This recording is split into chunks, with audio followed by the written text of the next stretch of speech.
Izeba proiektua guretzako da Gipuzkoako Foru Aldundiak alde batetik eta Baketik beste aldetik hitzartutako programa bada, non Baketikek aukeratzen dituen edo Baketiken bolondrez bezala dagoen jendeak bikotetzen dan edo harremantzen dan Gipuzkoako babes sisteman dauden neskamutilekin. Guretzako aukera bat ematen digu, ez guri baizik, babes sisteman dauden neskamutilei aukera ezin hobe edo paregabe ematen zaio edo eskaintzen zaio beste bizi estilo bat ezagutzeko eta bizitzeko, ez da.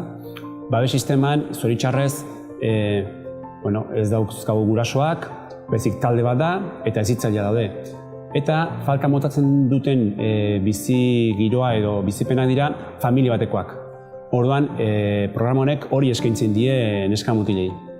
Nolabait, giro egoki bat, non familia giroa edo bolondresak eskaintzen dion beste giro bat bizitzen duten gure neskamutilek. Hasteko esan behar da, 18 urtez azpiko gazteak direla, eta printzipioz edozein gaztek hartu dezake parte. Noski, nolabait 5-6 urtetik gorako gazteak izaten dira, eta 18 urtez azpikoak. Foru Aldundiaren tutelapean dauden gazteak dira, eta izan daitezke bai familia biologikoa dutenak, edo hemen gertu, edo familia biologikorik hemen gertu ez dutenak, hau da, etorkinak izan daitezke, edo bertako gazteak izan daitezke. Azken finean, gaztei eskaintzen zaie parte hartzea programa aurkeztu ondoren, eta beraiek bere kabuz erabakitzen dute parte hartzea. Orduan esan dudan bezala, beraien eskutan gelditzen da parte hartze hori edo ez. Izeba proiektutik batez ere 3 gauza azpimarratuko dituzke. Lehenengoa izango litzateke lehen aipatu dudan bezala, familia giro edo pisuz aparteko beste giro baten bizitzeko aukera. Bigarrena azpimarratuko nuke neskamutil hauei eskaintzen zaien giza sare hori handitzea. Eta hirugarrena azpimarratuko nuke, batez ere 18 urtetik gertu dauden gazteentzako nolabait familia edo pertsona hauek erreferente bihurtzen direla eta nolabait ardatz ere kasu askotan, ez?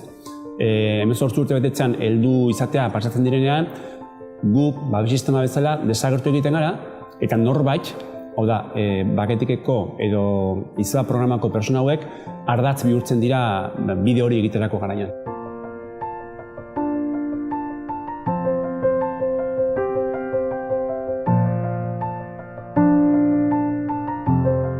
Programa honetan parte hartzeak zer suposatzen du gazteentzako. Alde batetik suposatzen du gazte hauentzako pixu bateko girotik ateratzea eta zerbait desberdin egitea.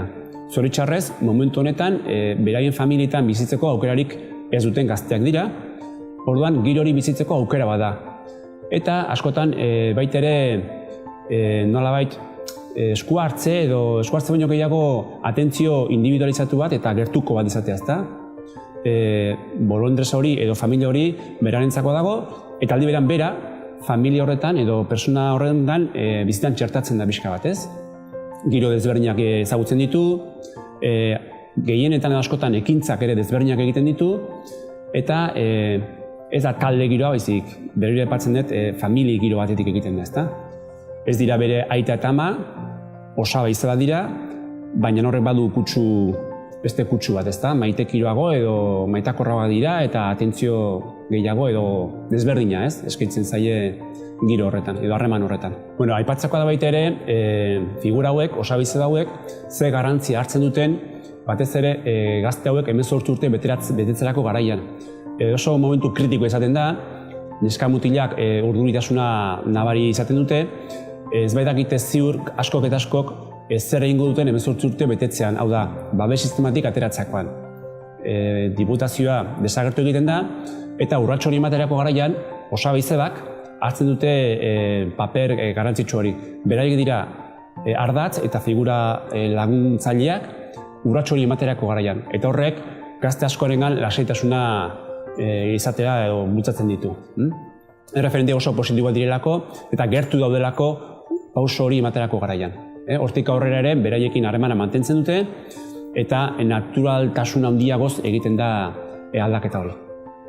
Lehenenik esan nuke ezagutzeko ondo programa eta gero ikusteko aukera bat eskaintzeko lehenengo beraiei eta baitaren neskamutila hauei. esan dudan bezala neska hauentzako eta mutila hauentzako bizikizun edo giro ezin hobea da, aukera ezin hobea da, eta aukera bat ematen zaio, nolabait aurrera egiteko. Horregatik esango nieke, ezagutzeko eta aurrera pauso bat emateko.